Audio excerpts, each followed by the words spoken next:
Hi there, students. Sorry, just a continuation from the last session. We got interrupted because of the 15-minute deadline. But we were looking at the Super Bright company with a deluxe machine and a standard machine that they were producing. So we're looking at two different types of machines that they were producing. And we were looking at their sales revenue for each of the two, their contribution for each of the two, and they had direct avoidable fixed costs, which were 90,000 together with the 27,000. So the fixed costs here were 117,000 when we split out the two fixed costs. And if we added together with the common indirect fixed costs of 39,000, where I ended off was that we had combined these two costs to give us a total fixed cost of 156,000. Okay, so now we've got the total fixed costs amongst both products and amongst both washing machines, but we now need to get a weighted contribution for the two. We can't use the contribution margin of 150 or 90. We now need to get what is called a weighted contribution for the two.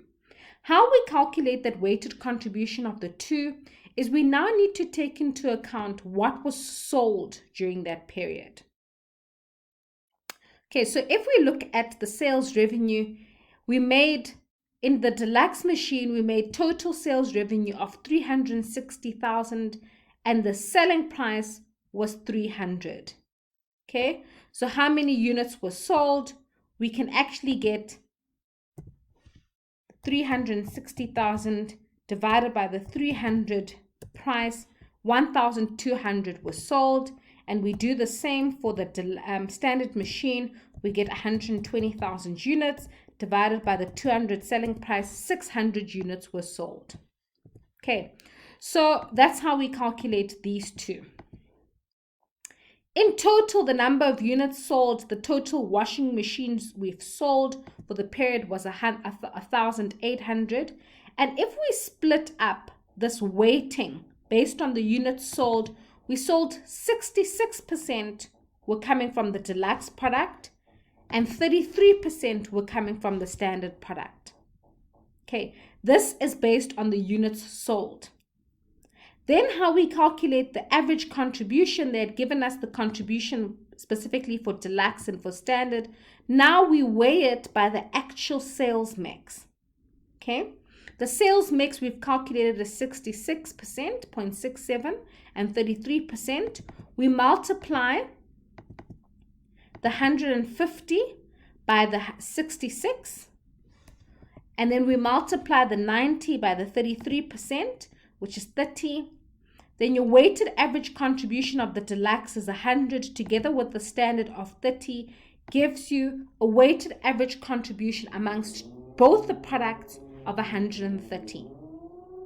Okay, so now if we're trying to calculate how many units we need to sell in terms of the blending of the two, we can then divide this 156,000 divided by the 130.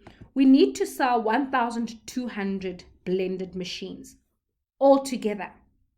How do I then get the split of how many deluxe versus how many standards I need to sell? Once again, you multiply it by that sales mix of 66%. I need to sell 800 deluxe, and then the remaining 33% of the 1,200 break-even points, you need to sell 400 standard machines. Okay, that's the easiest way to do it. Remember, when you're looking at multi-products, we need a weighted contribution. And how we calculate that weighted contribution, we look at the number of units sold amongst the two different products.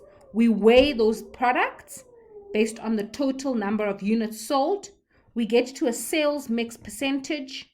We multiply the sales mix percentage by the contribution per unit. We get to a total contribution amongst both products of 130. And then we can then use that 130 for the full calculation. Okay, so this 156,000 divided by the 130 gives us the 1,200. We need to sell 800 deluxe machines and we need to sell 400 standard machines. Okay, if we look at the solution here, we've done it the exact same way. Okay, so you had fixed costs of 117 together with the 39,000, you get to a total fixed cost of 156. The weighted contribution, remember we sold 1,200 deluxe and 600 standard, which gave you the sales mix and percentage. The break even, we needed to sell 1,200 units. If you wanted the break even in sales, all you do is multiply it by the selling price, multiply the 400 by the selling price. You'll also get to the break even in sales. But remember, for two products, we use what is called the weighted average contribution per unit to calculate then your fixed costs, to use with your fixed cost to get the break even units. All right, that's it from a break even and cost and volume profit analysis.